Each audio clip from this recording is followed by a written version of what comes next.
For Islamic information, subscribe Islamic One channel. بسم الله الرحمن الرحيم. الحمد لله رب العالمين والعاقبة للمتقين والصلاة والسلام على سيدنا مولانا محمد خاتم الأنبياء والمرسلين وعلى آله وأصحابه وأزواجه وذرياته أجمعين. فأعوذ بالله من الشيطان الرجيم. بسم الله الرحمن الرحيم. إن الله وملائكته يصلون على النبي يا أيها الذين آمنوا صلوا عليه وسلموا تسليما.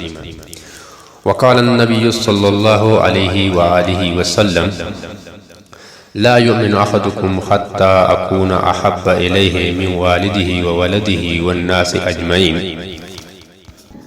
أما بعد، سب سے پہلے میں اللہ تعالیٰ کا شکر گزار ہوں اور اللہ تعالیٰ کا بہت ان نعمتوں کا شکر ادا کرنا چاہتا ہوں، اور اس کے بعد حضور صلی اللہ علیہ وسلم پر کروڑوں اور اربوں کا درود ہو۔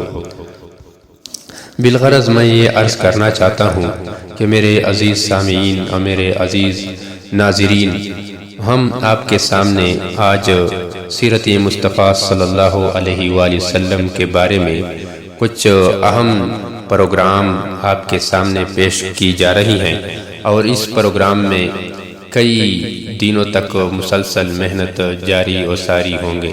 اللہ تعالیٰ سے دعا ہے کہ اس محنت میں ہماری کوششوں کو اپنے دربار الہی میں قبول فرمائے۔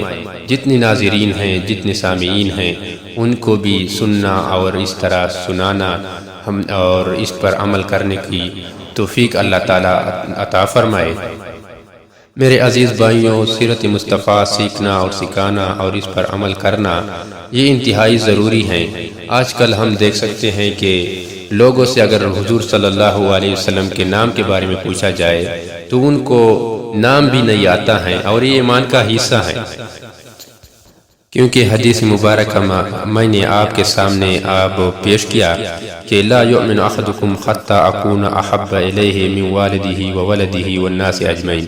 اس حدیث مبارک میں حضور صلی اللہ علیہ وسلم فرماتے ہیں کہ اس وقت مومن وہ بندہ نہیں ہو سکتا ہے جب تک وہ مجھ سے اتنا محبت نہ رکھے کہ اپنے اولاد سے، اپنے والد سے اور سب لوگوں سے زیادہ محبت نہ ہو، یعنی سب سے زیادہ محبت مجھ سے ہو، تب ہی وہ مومن ہو سکتا ہے۔ اور جیسے کہ آپ سوشل میڈیا پر آپ دیکھ سکتے ہیں کہ کئی لوگوں سے حضور صلی اللہ علیہ وآلہ وسلم کے بارے میں، یعنی ان کے نام کے بارے میں اور اس طرح ان کی تو احوال کے بارے میں پوچھا جاتا ہے تو کوئی بھی ان کو جان پہچاننے کے لیے تیار نہیں ہے، یعنی ان کو یہ معلوم نہیں ہوتا ہے کہ حضور صلی اللہ علیہ وسلم کا نام کیا تھا، حضور صلی اللہ علیہ وسلم کا والد کا نام کیا تھا، حضور صلی اللہ علیہ وسلم کی طرز زندگی کیا تھی۔ تو یہ ہمارے ایمان کا حصہ ہے، اس پر عمل کرنا اور اس پر یقین کرنا اور اس کو جاننا ایمان کا حصہ ہے۔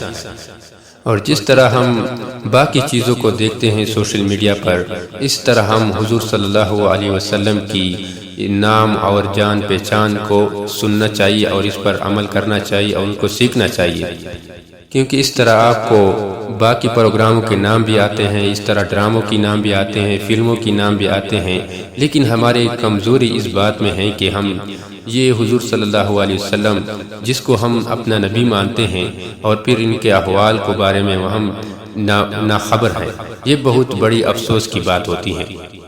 اور سیرت مصطفیٰ پڑھنے سے اور اس کو سیکھنے سے اور سننے سے ہمارے ایمان میں اضافہ ہوگا، اور ایمان ایسا مضبوط ہوگا کہ ایک پہاڑ جس طرح کوئی چیز اس کو ہلا نہیں کر سکتا ہے، کوئی پانی کی موجیں اور اس طرح سمندر کی موجیں اس کو ہلا نہیں کر سکتا ہے، تو اسی طرح ہمارا ایمان بھی مضبوط ہوگا، کوئی چیز، کوئی فتنہ اس کو ہلا بھی نہیں کر سکتا ہے اور کوئی چیز ان کو نقصان نہیں پہنچا سکتی ہے۔ تو لہٰذا ہم اس سیرت مصطفیٰ صلی اللہ علیہ وسلم کو خود سیکھیں اور دوسروں کو ہم سکھلائیں اور ساتھ ساتھ اس پر عمل کریں۔ تو اس کورس میں ہم جتنے سامعین ہیں، جتنے ناظرین ہیں، اس کو سنیں اور اس پر عمل کریں اور آگے لوگوں کو پہنچائیں۔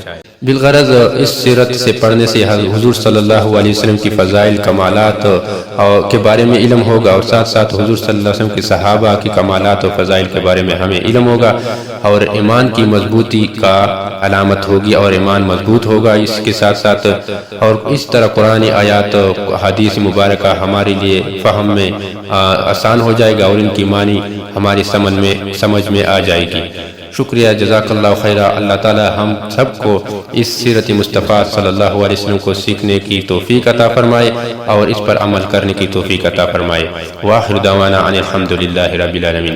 اللہ تعالی آپ سب کو خوش اور سرخرو رکھے۔